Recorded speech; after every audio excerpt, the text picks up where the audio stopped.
nuestras Biblias en la primera carta de Juan para dar otro pequeño salto en esta carta que, inspirado por el Espíritu Santo, Juan redacta con la intención de exhortar, pero también de prevenir a la iglesia sobre la necesidad de caminar en tres ejes que son fundamentales: el amor, la necesidad de permanecer en comunidad y saber discernir entre la verdad y el error. Son temas que Pablo va a tratar en esta carta, y a partir de los versículos que vamos a estudiar hoy y hasta lo que resta de la carta de Juan, va a poner un énfasis muy fuerte específicamente en el tema del amor como un pilar fundamental de todos aquellos que dicen tener una relación con Dios. Y es parte de lo que vamos a estudiar esta mañana, y con esto quiero que te lleves 3 puntos que necesitamos considerar, que son importantes y vitales en nuestro caminar en el Evangelio. Entonces, si ya estás ahí, Primera de Juan, capítulo 3, versículos del 10 al 19, acompáñame por favor para darle lectura. Primera de Juan, capítulo 3, versículos del 10 al 19. Dice así: en esto se manifiestan los hijos de Dios y los hijos del diablo. Todo aquel que no hace justicia y que no ama a su hermano no es de Dios, porque este es el mensaje que han oído desde el principio, que nos amemos unos a otros, no como Caín, que era del maligno y mató a su hermano. ¿Y por qué causa lo mató? Porque sus obras eran malas y la de su hermano eran justas. Hermanos, no les extrañe si el mundo los aborrece. Nosotros sabemos que hemos pasado de muerte a vida en que amamos a los hermanos. El que no ama a su hermano permanece en muerte. Todo aquel que aborrece a su hermano es homicida. Y sepan que ningún homicida tiene vida eterna, y sabéis o sepan que ningún homicida tiene vida eterna, permanece en él. En esto hemos conocido el amor, en que Él puso su vida por nosotros. También nosotros debemos poner nuestras vidas por los hermanos. Pero el que tiene bienes de este mundo y ve a su hermano tener necesidad y cierra contra él su corazón, ¿cómo mora el amor de Dios en él? Hijitos míos, no amemos de palabra ni de lengua, sino de hecho y de verdad. Y en esto conocemos que somos de la verdad, y aseguremos nuestros corazones delante de Él. Y me voy a detener aquí. Dios, venimos otra vez rogándote porque seas tú el que esté hablando a nuestros corazones, Señor. Porque que no sea una idea, que no sea una filosofía, que no sea mi sabiduría la que esté siendo hablada y expresada esta mañana, Señor. Tengo fe en que a través de tu Espíritu Santo tú vas a hablar a la iglesia esta mañana, Señor. Padre, así que quita cualquier obstáculo, quita cualquier orgullo, cualquier soberbia, cualquier cosa que impida que la palabra esté llegando a los corazones de la manera a través de la cual tú la destinaste que llegara, Señor. Dice tu palabra que es efectiva y que no vuelve a ti vacía, sino que igual que la lluvia llega y riega el campo, Señor. De la misma manera tu palabra cumple el propósito para el cual tú la has enviado. Y es lo que te ruego esta mañana, Señor, que hables a nuestro corazón, que podamos salir de este lugar un poco más parecidos a Jesús, porque es la meta, Señor. Es por lo cual el día de hoy nos tienes aquí. No para darnos una mejor vida, no para llenarnos de bendiciones, no para hacernos prosperar, sino la prioridad de tu corazón es formar en nosotros la imagen de tu Hijo Jesús. Entonces, que eso sea una realidad el día de hoy. Te lo ruego en el bendito nombre de tu amado Hijo Jesús. Amén. Y déjame comenzar recordándote esto va a dar pie a lo que vamos a terminar estudiando el día de hoy. Pero la filosofía gnóstica, la hemos mencionado anteriormente. La filosofía gnóstica había comenzado a filtrarse de manera sutil en la enseñanza de la iglesia. Ahora, esta filosofía, entre otras muchas cosas, enseñaba que Jesús no había venido de forma humana, sino que Él era un espíritu que, si pudiéramos utilizar esta palabra, aparentaba simplemente tener un cuerpo. De ahí surge también la creencia de que al ser un espíritu, en realidad Jesús no sufrió en la cruz y que en realidad Jesús no había muerto en la cruz. Y por consecuencia, si no sufrió en la cruz, si no murió en la cruz, por lo tanto tampoco había tenido la necesidad de resucitar.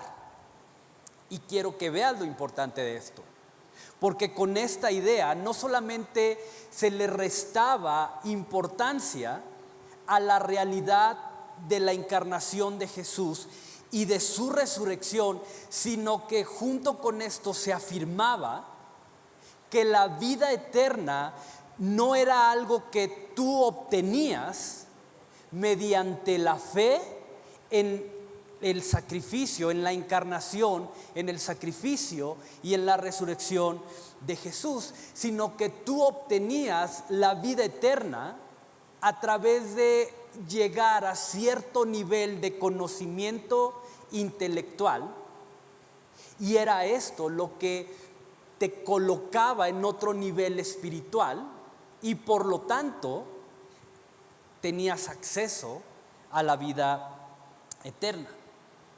Ahora, esto evidentemente se opone a la verdad del Evangelio y a la verdad de la obra de Jesús. Por eso, a partir de esta porción, Juan va a estar de manera recurrente señalando que el amor de Dios se ve manifestado a través de la obra de Jesús, y mediante esta obra, su encarnación, su muerte y su resurrección, la vida eterna.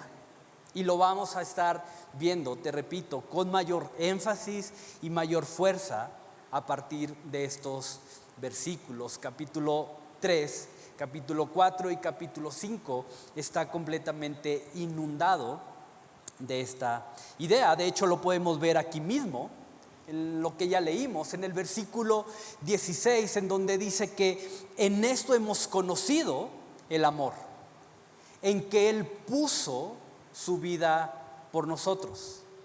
Y esto está atacando directamente esta idea gnóstica. Jesús, dice Juan, no era espíritu, sino que se encarnó, y al encarnarse pudo poner su vida por nosotros. Ahora, desde la perspectiva de Juan, todo aquel, ojo con esto, todo aquel que verdaderamente ha conocido el amor de Dios, todo aquel que tiene fe en su obra, en su sacrificio, en su resurrección, dice Juan, tiene la gracia para dos cosas: hacer justicia y amar a su hermano. Hacer justicia y amar a su hermano, contrario a aquel que no conoce el amor de Dios, contrario a aquel que no ha depositado su fe en Jesús. Ahora, déjame darte un significado más amplio de esta palabra justicia, porque no solo se refiere simplemente a actos justos o a actos de igualdad. Te voy a dar 3 a ti y 3 a ti porque soy justo. No se refiere a esos actos de justicia.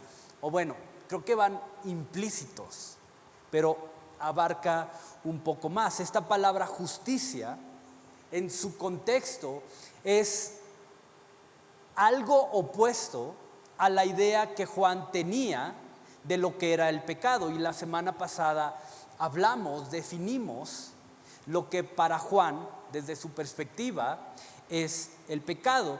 Y todo aquel que hace justicia es aquel que inclina su corazón para sujetarse a la autoridad y a la voluntad de Dios. Todo aquel que inclina su corazón para sujetarse a la autoridad de Dios, buscando hacer su voluntad. Si lo recuerdas, la semana pasada vimos que el concepto que Juan tiene del pecado es cualquier actitud, cualquier pensamiento o cualquier acción que nos lleve a despreciar la autoridad de Dios y alejarnos de su voluntad. Entonces, para Juan, la justicia es lo opuesto. Es inclinar nuestro corazón para sujetarnos a la autoridad de Dios, buscando hacer su voluntad. Por ejemplo, en el Salmo, capítulo 1, versículo 6, se hace un contraste muy claro entre lo que es justicia y lo que es pecado. Dice el salmista: Dios conoce el camino del justo. Dios conoce el camino de todo aquel que se inclina para sujetarse a su autoridad y hacer su voluntad. En cambio, dice el Salmo, el camino de los malos, el camino del pecador, va a perecer. Esa es la diferencia entre justicia y pecado. Entonces, quiero que medites en esto. Y este es el primer punto que hoy quiero que te lleves. Te dije que te iba a dar ¿cuántos puntos? 3. Este es el primer punto que espero que te lleves, pero básicamente Juan nos revela 2 características de todo aquel que verdaderamente ha conocido el amor de Dios y ha puesto su fe en la obra de Jesús, y es que tiene la gracia para sujetarse a la autoridad de Dios buscando hacer su voluntad, y tiene la gracia para amar a su hermano, para amar al que está junto a él. Ahora, esto no era nada nuevo entre la enseñanza cristiana. Es decir, Juan no les estaba escribiendo una revelación nueva o una enseñanza nueva. Esto era algo que desde el principio había sido enseñado, porque la última noche que Jesús había estado con sus discípulos, su prioridad fue enseñarles acerca de esto. Jesús les dijo, y estoy seguro que se quedó marcado en el corazón de los discípulos, pero la última noche, la última que Jesús estuvo con ellos, les dijo: en esto van a conocer los demás que ustedes son mis discípulos, en el amor que se tengan entre ustedes. Por eso en el versículo 11 Juan les dice esto. Este es el mensaje que desde el principio han escuchado: que nos amemos unos a otros. En otras palabras, el amor entre nosotros es una parte importante, es una parte central del mensaje del Evangelio. Amarás al Señor tu Dios con todo tu corazón, con toda tu alma, con toda tu mente, y a tu prójimo como a ti mismo. Entonces no era una enseñanza nueva, no era una nueva revelación que Juan venía a traerle a la iglesia, sino simplemente a recordarles el mensaje que desde el principio había sido anunciado.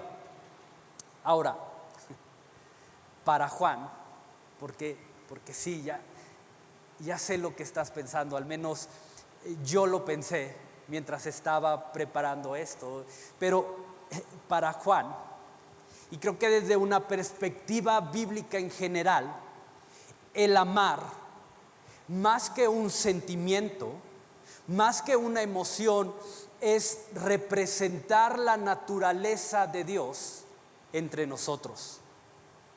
Déjame repetir eso. Para Juan y en general, en toda la Biblia, vas a encontrar que el amar, más que un sentimiento, más que una emoción, es representar, evidenciar, encarnar la naturaleza de lo que es Dios. Porque como decía el salmista, el amor acaba, ¿verdad? ¿Saben de qué salmista hablo? La belleza cansa y el amor acaba, decía el salmista.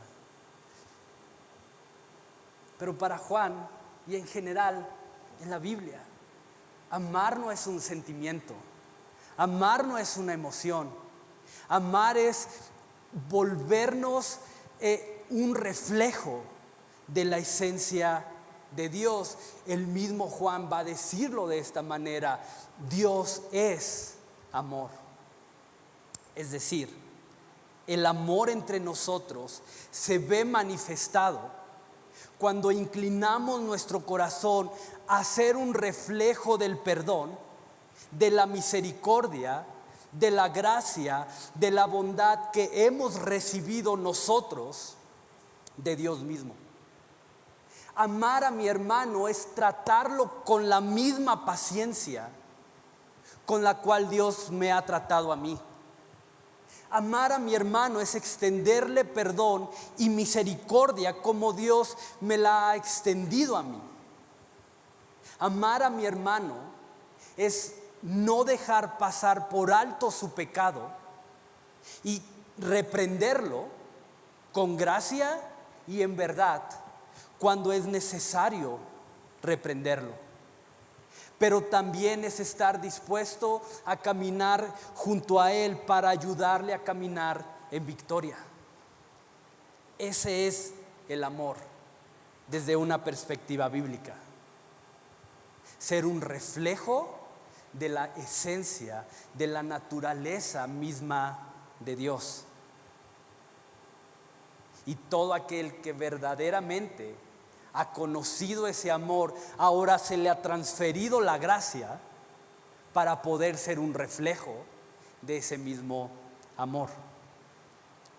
Ahora, esto se pone cada vez mejor, porque es interesante que Juan use como ejemplo el acto de asesinato que cometió Caín para contrarrestar el amor con el aborrecer o el guardar rencor en contra de alguien. Y menciona qué fue lo que motivó a Caín a hacerlo. Mira cómo lo dice en el versículo 12: no como Caín, que era del maligno y mató a su hermano. Y mira cuál es la causa, mira qué es lo que motiva a Caín a matar a su hermano. ¿Y por qué causa le mató?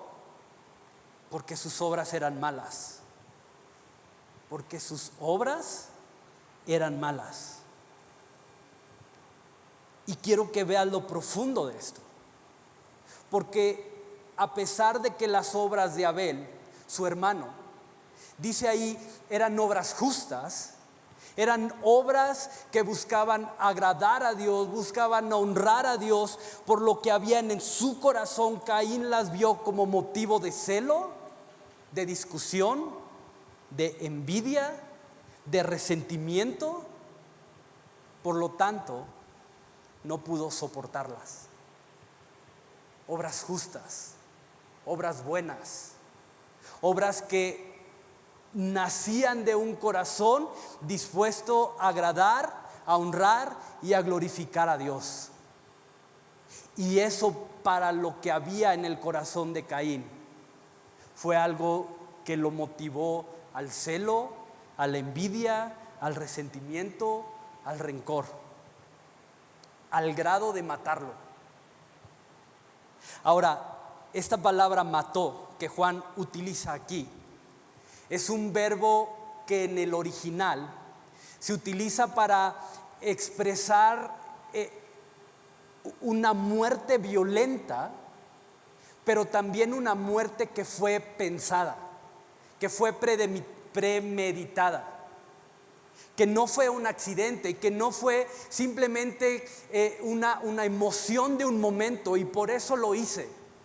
No, es una obra que se hace con cierto grado de meditación de antemano. Una obra que busca el momento justo, adecuado para poder hacerlo. Una forma violenta de hacerlo. De hecho, es el mismo verbo que se usaba para indicar cuando en un sacrificio se le cortaba la garganta al animal. De ahí que probablemente Caín degolló a su hermano, y eso es una especulación simplemente. Pero quiero que medites en esto. La acción justa de Abel, la acción buena, esa acción que buscaba agradar al corazón de Dios, simplemente sirvió para sacar y hacer evidente qué era lo que dominaba y qué era lo que dirigía el corazón de Caín. Y quiero que veas lo interesante de esto, porque esto me habla de que aborrecer, esto me habla que despreciar, esto me habla que ser indiferente o guardar rencor en contra de alguien nunca tiene que ver con lo que la otra persona es o lo que la otra persona hace. Guardar rencor, resentimiento, despreciar, ser indiferente, tiene que ver directamente con aquello a lo que le permito que domine y que dirija mi corazón. Porque la otra persona puede estar haciendo cosas que agradan, que glorifican, que buscan la honra y la gloria a Dios, y en mi corazón estar ardiendo de envidia y de resentimiento y de celo por lo que esa persona está haciendo. Entonces, ojo con eso. No se trata de lo que la otra persona es o hace. Tiene que ver con esto, con lo que hay en mi corazón, con lo que le permito que sea lo que lo controle o lo que lo dirija. Entonces, quiero que medites en esto, porque este mandamiento de amarnos, más que tener la intención de hacer de nosotros una comunidad en donde todo es paz y armonía, ¿no? Y buena onda, ¿no? Que es a lo que generalmente nos lleva el pensamiento cuando escuchamos amarnos entre nosotros, ¿no? Un mundo barnizado, pero no de barniz de madera, sino un mundo de Barney, ¿no? Donde te amo yo y tú a mí, somos una familia feliz y nos imaginamos agarrados de la mano dando vueltas, ¿no? Y ay, cuánto nos amamos, ¿no? Porque somos hijos de Dios y aleluya, ¿no? No. El mandamiento de amarnos unos a nosotros está ahí, porque al exponernos a Él, termina sacando a la luz lo que verdaderamente domina y controla nuestro corazón. Y obviamente cada mensaje que preparo me confronta y Dios habla a mi corazón a través de su Espíritu Santo y me alinea.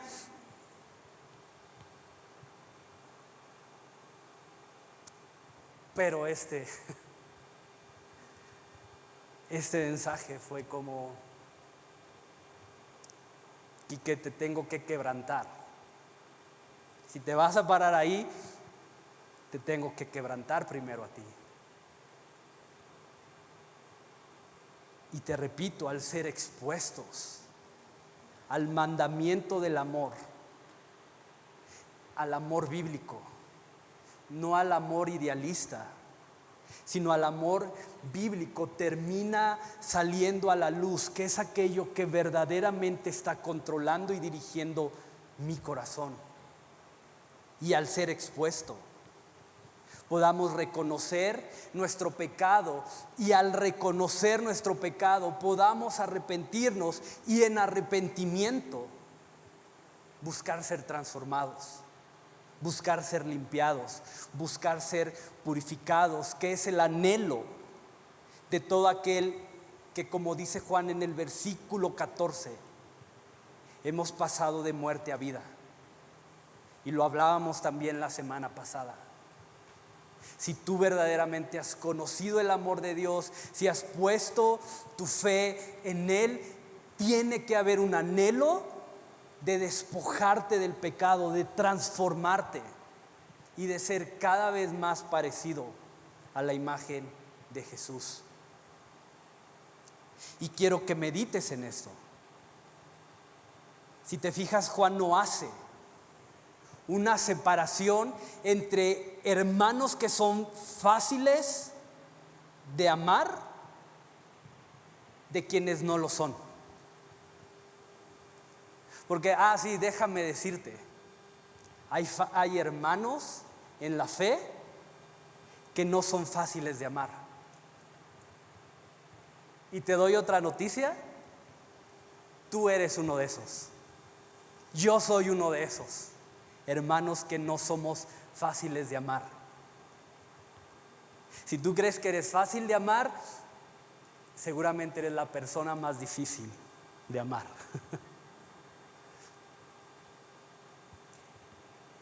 Y Juan no hace una separación. Juan no hace una distinción y dice, ama al que es fácil de amar y aléjate del que es difícil de amar. No, simplemente nos abarca a todos. Porque, ¿sabes? Es fácil amar a quien es fácil amar.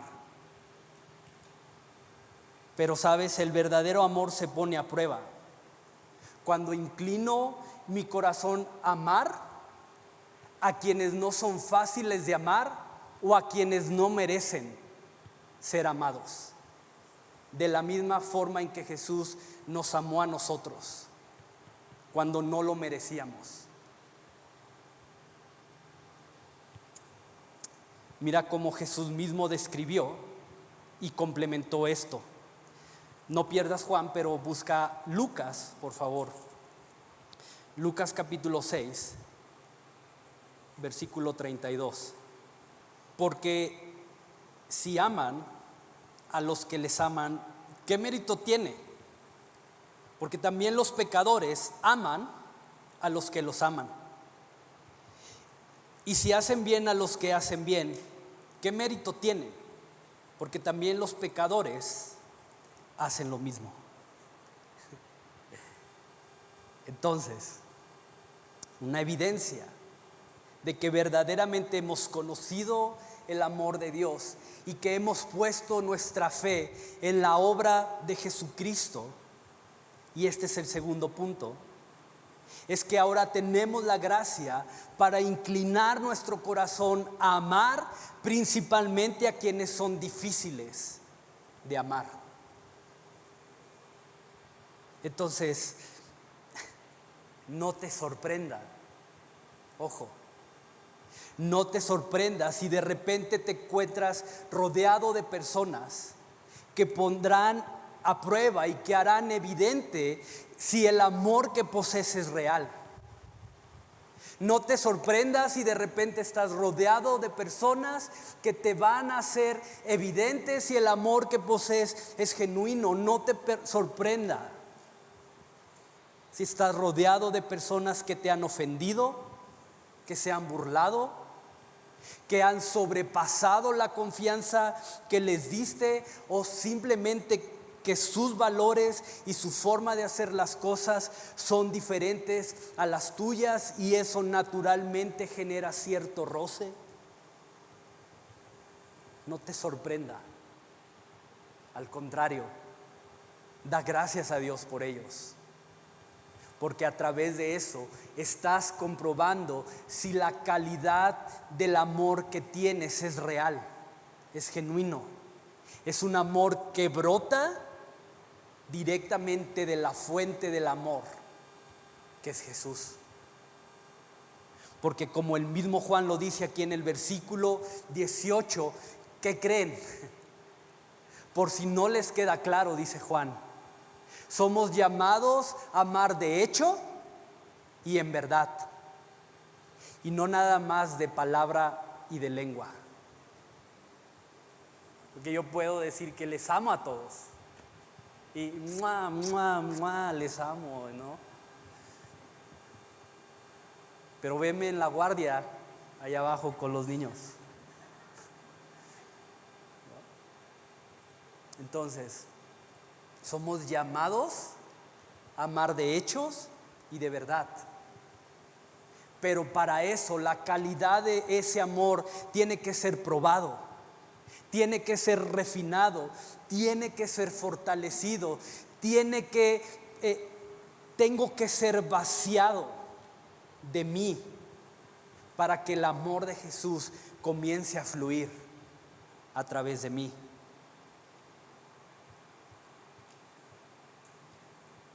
Si aman a quienes los aman, ¿qué mérito tienen? Si son buenos con quienes somos buenos, ¿qué mérito tenemos? ¿Dónde está el valor en eso? Ahora, quiero que veas algo muy interesante que Juan señala aquí, versículo 15. Regresa a Primera de Juan, por favor.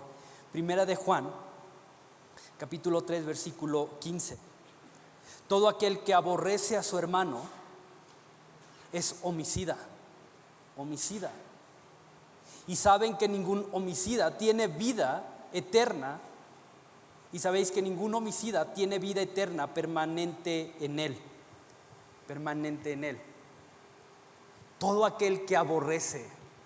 Y marca esa palabra aborrece.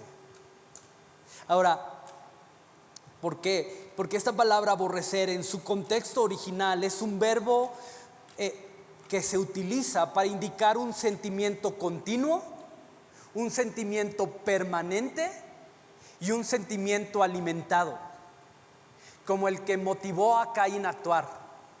Un sentimiento continuo, permanente y alimentado, es decir, es un sentimiento que en lugar de frenarlo, un sentimiento que en lugar de resistirlo, busco la manera de justificarlo, de defenderlo y de alimentarlo, de estarlo haciendo cada vez más grande.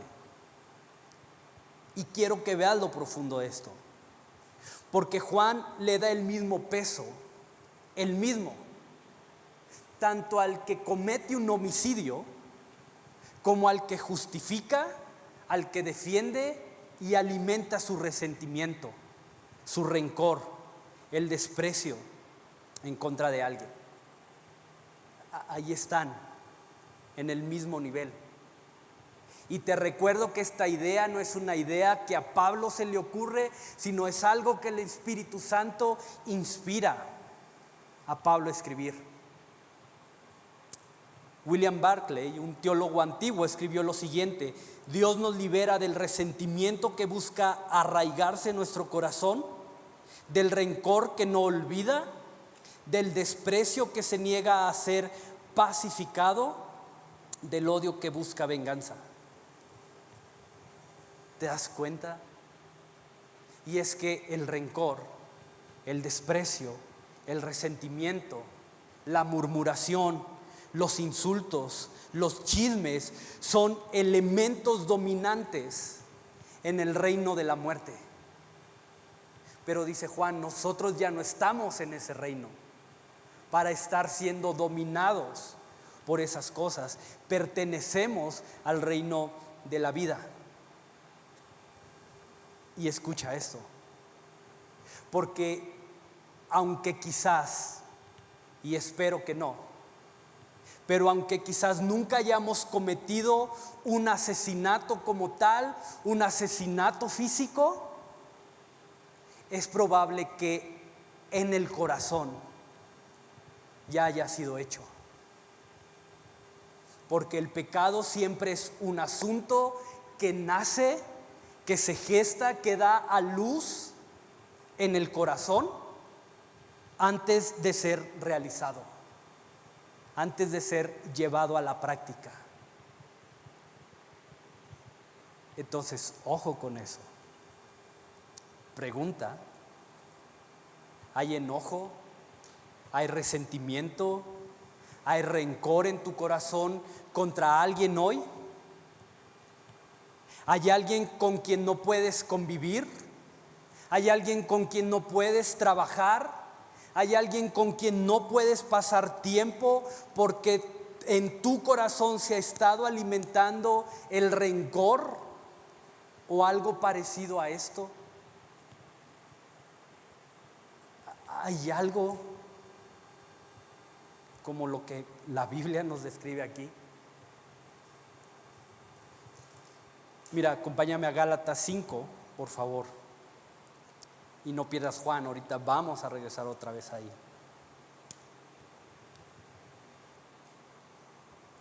Gálatas 5:19.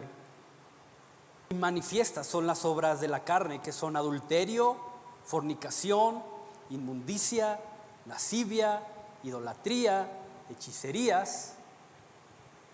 Y chécate dónde está, en qué nivel está esto, el rencor.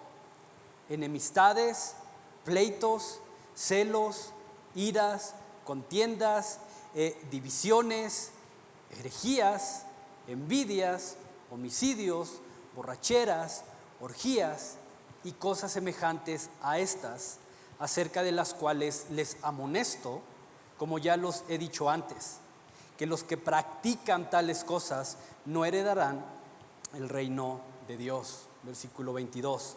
Mas el fruto del Espíritu es amor, gozo, paz, paciencia, benignidad, bondad, fe, mansedumbre, templanza. Contra tales cosas no hay ley. Pero los que son de Cristo han crucificado la carne con sus pasiones y deseos. ¿Te das cuenta? Pastor, pero ¿cómo crees que soy? ¿Cómo crees que voy a ser amable con esa persona que me ofendió? ¿Cómo crees que voy a tratar con amor y con compasión a aquel que me está tratando injustamente? ¿Cómo crees que voy a respetar y a ser paciente con aquel que está así? Y sabes, no se trata de minimizar o de despreciar lo que hemos experimentado o lo que hemos sufrido. No se trata de eso, porque sí, puede haber relaciones muy tóxicas, puede haber personas muy dañinas, puede haber personas que en determinado momento lo más conveniente, lo más sano, lo más sabio es mantener una distancia a todo. Pero sabes, Jesús lo cambia todo. Y no te estoy pidiendo que seas el mejor amigo de aquella persona que constantemente te está lastimando. No te estoy pidiendo, o la Biblia no nos está diciendo que seamos así con aquella persona que es súper tóxica y que de plano no se puede convivir. No confundamos eso. Pero sabes, aquel que podía justificar el guardar rencor, aquel que podía justificar el aborrecer por el maltrato, por las ofensas, inclusive por las heridas físicas que recibió, fue Jesús. Si había alguien que podía justificar su resentimiento, era Él. Mas sin embargo, de su boca salieron palabras que hasta el día de hoy siguen haciendo un eco por la eternidad. Padre, perdónalos, porque no saben lo que hacen. Y nosotros somos llamados a aprender de Jesús para imitarlo. Y si Jesús no guardó rencor, nosotros como discípulos tampoco debemos hacerlo. Si Jesús no ató su corazón a las ofensas y al desprecio con el cual fue tratado, nosotros como discípulos tampoco deberíamos estar atando nuestro corazón a esas cosas. ¿Sabes? Más doloroso y mucho más dañino que lo que alguien pudiera llegar a hacernos son las raíces de resentimiento y de rencor que dejamos que broten de nuestro corazón. Eso es mucho más doloroso y termina siendo mucho más dañino que lo que alguien pudiera llegar a hacernos. Porque el rencor desgarra nuestro corazón, porque el resentimiento marchita nuestro corazón, lo amarga, lo destruye. Pero ante esto necesitamos hacer lo que dice Juan en el versículo 19. Regresa nuevamente a Primera de Juan, capítulo 3, versículo 19. Y en esto conocemos que somos de la verdad y aseguraremos nuestros corazones delante de Él. Y sabes, necesitamos eso. Necesitamos asegurar, necesitamos arraigar nuestros corazones delante de Él. Y este es el tercer punto de hoy, porque solo en Jesús, solo en Él y con Él tenemos acceso a la gracia que nos permite ser libres de cualquier raíz de resentimiento o de rencor que podamos estar permitiendo que se esté formando en nosotros. Entonces, no sé cómo vienes hoy. Y mientras pasan los muchachos de la alabanza, quiero que medites en esto.